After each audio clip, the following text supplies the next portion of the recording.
have like a little stand so it doesn't. Oh my god, that's a different lens, isn't it? Alright. Now, the reason why. Sit down. Alright, so. Sit down.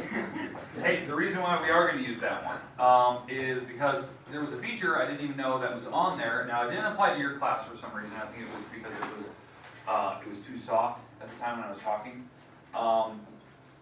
There was a feature and I didn't click it. It was built in the camera. It auto transcribes my speech to text, so it does closed captioning. Really? Automatically. So when I talk, yeah. So when I talk, I can't hear you. yeah, and you can't hear me. The text will be at the bottom of the screen. So you can turn that on. it's almost like a spy camera.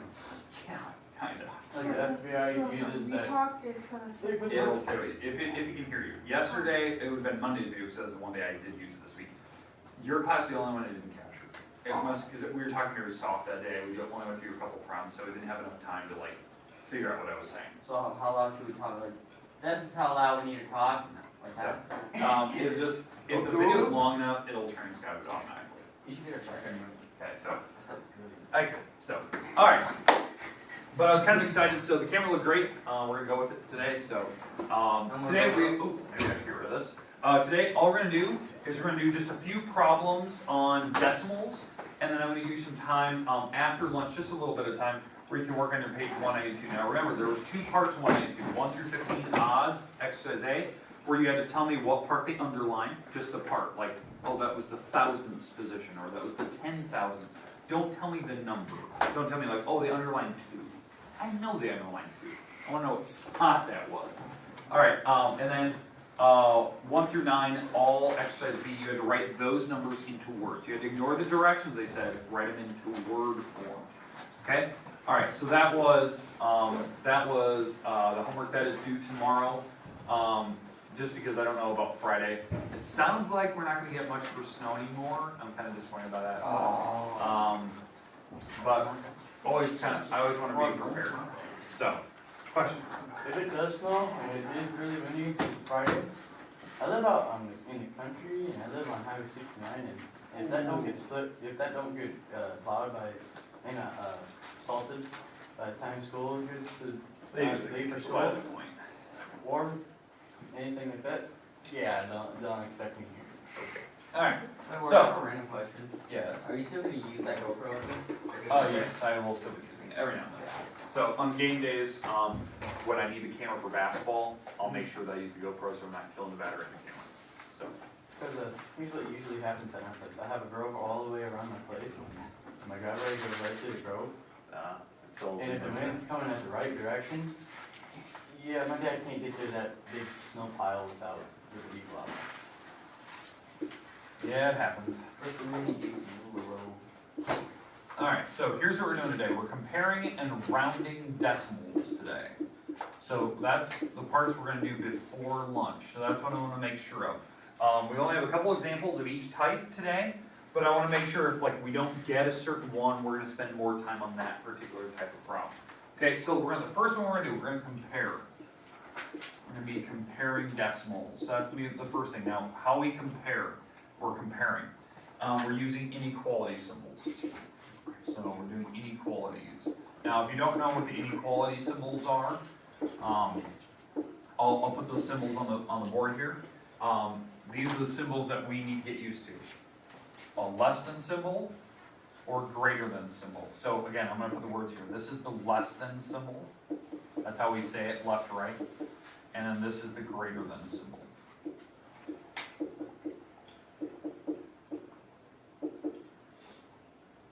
So, or I know sometimes they say they have other symbols like greater than or equal to or less than or equal to. I'm not worried about equals. I'm not worried about that today. Maybe we'll see one of those tomorrow because we'll do a couple more of these tomorrow. The goal today is to figure out which decimal is bigger and which one's smaller. This is very simple, but some people they need to see a couple examples to get back in the swing of things. Once we're through that, then we'll go on to rounding, because this deals directly with rounding. Okay. All right. Let's do a couple examples here. We'll start with some easy problems. Right? All right. So 3.09 and 3.099. Okay, these two decimals are different. They're different. It doesn't matter the length of the number. It matters what the digits are, digit for digit. So typically what I do is I write the two numbers, and what I do is I stack them on top of each other. So if like this is the problem in your book and it wants to know which one's bigger, this is what I do. I take the first number, I put it on the top, I take the second number, put it on the bottom, like that, and I stack them number for number. Now if they're missing any numbers, like if they're not balanced, like do you notice this one's longer, correct? You can make sure that you can put in zeros there. You're always allowed to do that, the front and the back, to make sure that they're the same length. Okay, so now they're the same length, here's what we do. We start in the front, and you work your way to the back, and you figure out where they finally differ. So remember, this is the first number. So this is the first number that we had. That's the first, and this is the second number, right? So first and second number. So you don't lose track of which one's which. So here's what I do. I start in the front. Are these the same number? Yeah, so cross them out. That doesn't make any difference. Decimals are lined up. Decimals have to be lined up, by the way. Okay? Zeros, are these numbers the same? Okay? So that doesn't make any difference. The nines, are those the same? Yes, those don't make any difference. The back numbers, now we finally find it. Because we go back to front. Or sorry, front to back. Now that we finally found the numbers that are different, we compare. Which one's smaller? Alright. Yeah, top one, right? The first number. The first number is smaller. This is a smaller number than 9. This is a bigger number. That means, since that is a bigger number, overall, this is the bigger number. That's how we do it. We go front to back. Okay, so that means this is the bigger number, so this is the gator symbol that we use. The second number was the bigger one. So the gator wants to eat the bigger number. The bigger is the thing. Okay. Makes sense for inequalities. That's my little rule. That's the rule that I use since, day one. That's what I always do. I just stack them, I cross them out until I find the first number that is different. Okay, all right, let's do another one, because I know that seems easy enough until you get kind of in the swing of things here. All right, here we go. 12.0586 and 12.059. All right, so same exact idea. Okay, now when you look at that, a lot of people always go, oh, the top number is bigger. It's way bigger.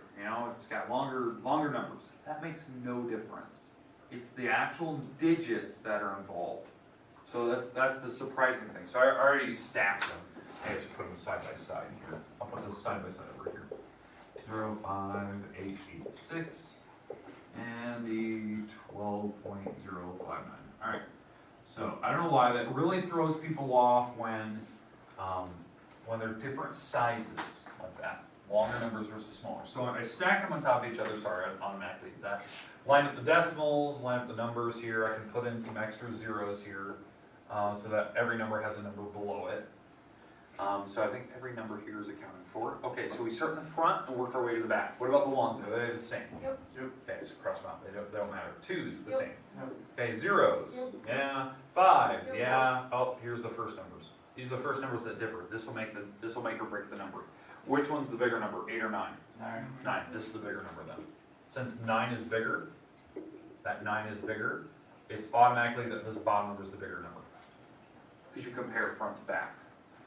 So when we look at these two and they're side by side, this is the bigger number. Not the longer number, bigger number. That's what I'm talking about. Like in terms of money, that is more money. Okay, you're nearly at $12.06 versus this one, which was $12.05 and just a little bit less. This one didn't have as many thousands positions, because that was tenths, hundreds, thousands. It didn't have as many thousands in there, so it was off. Okay? All right, makes sense. Go front to back. I know that seems weird that they're not the same sizes, like lengthwise, but that doesn't make a difference on which one's worth more in terms of value, in terms of money. All right, now, here comes the weird part. I'm going to put 3 numbers across the board. 3 numbers, and I want to know which one's the biggest. 3 numbers.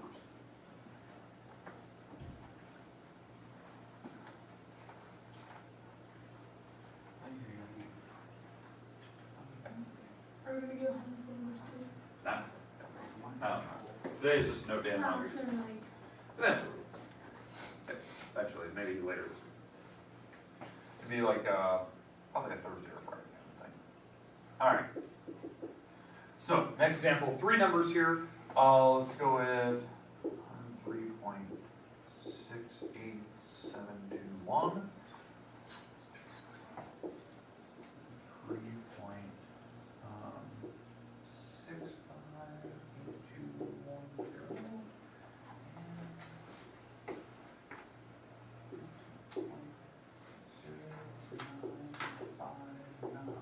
Alright. Okay, so we got 3 numbers across the board. The goal is to figure out of these 3 numbers, which one is the bigger number, which one is the middle number, which one is the small number. That is the idea. So we'll just circle these. We'll figure out which one's the biggest one. We'll do that first. Okay? Alright, so when I do this, I always compare front to back. So I'm gonna stack all 3 numbers. Okay? So here we go. So 103.68721, 103.65821, and 2.0959. Alright. Okay, so now we have all 3 numbers, they stack them on top of each other. We'll start crossing off numbers until we find the first number that breaks them. Okay? So decimals are lined up, we're good to go. Ones, are they all the same?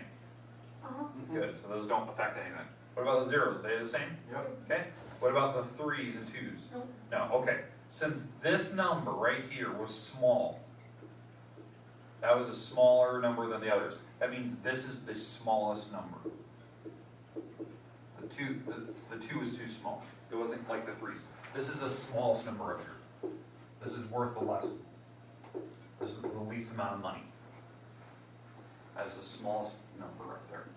Okay, it's $102 versus the other ones were $103. So it's obviously like common sense. It is the smaller of the 3 numbers. Okay? Okay, we good with that so far? So now I'm going to get rid of that number. That number does not make a difference anymore. So that one is now gone. It makes no difference. Okay, and now we're just continuing on with the 2 numbers. Okay? 3s, are they matched? Yep. Okay, so we're good there. 6s? Yep. Yep. 8 and 5. Oh, here we go. We figured out the 2 numbers that differ automatically. Which one's the bigger one? 8. 8. This is the bigger number. So that means this is the bigger number.